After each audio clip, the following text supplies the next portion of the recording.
Session 1.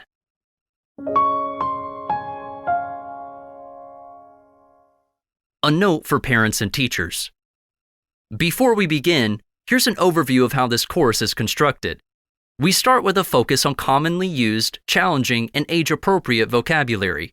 Your child may know some words, but not others. They think they know some words, but are unsure of definitions.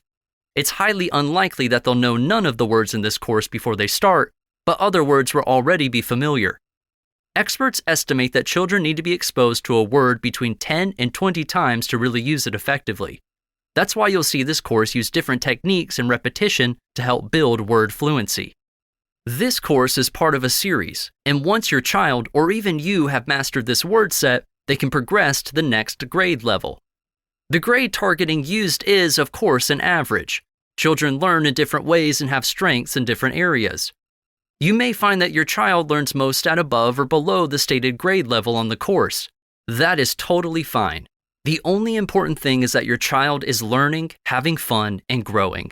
If they continue to build their vocabulary, then over time with steady progress, they will be unstoppable. We used multiple methods to reinforce and deepen vocabulary learning. We explain words definitions, we use words in sentences, in stories, we share words alongside similar words, and we ask questions to encourage children to think about the words they are learning. You may even hear a few sound effects along the way too. This variety keeps it fun and interesting and enables us to reinforce vocabulary learning across time and in different contexts. This builds a secure basis for your child to deepen their vocabulary. Lastly, don't overdo it. Get into the habit of listening to some daily, but you'll gain the most from this course if you make learning and reviewing vocabulary a daily habit. So let's get started.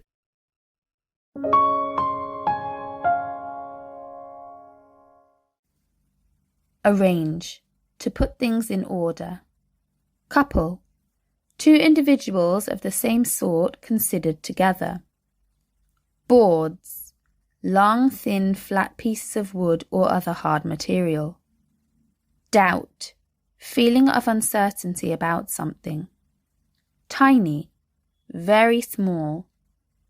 March, walk in a military manner with a regular measured tread. Think, to have an idea, belief, or thought about something.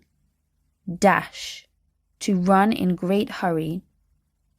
Whip, to beat with a strap, lash, rod, or the like. Cage, a structure made of bars or wires where animals are confined.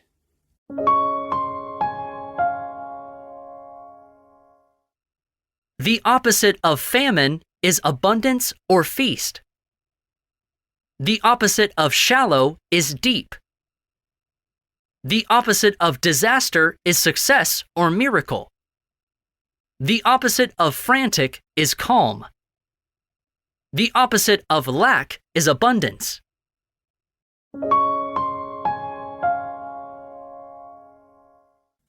If gravity did not exist, we will all float in the air. The sum of their scores for the test is less than 100. Parents and teachers should work in close cooperation with each other. Ali is excited to dress the Christmas tree. Chris poked his finger through the hole in his jacket. Kids should chew their food properly to avoid an upset stomach. She made a mess of the kitchen while cooking. We once saw a cliff overlooking the ocean in one of our vacations. I saw a strand of white hair on my mum's hairbrush. Vicky played such a beautiful tune on her piano.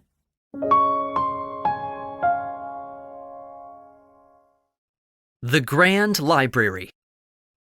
In the heart of the city stood an ancient building, the Grand Library.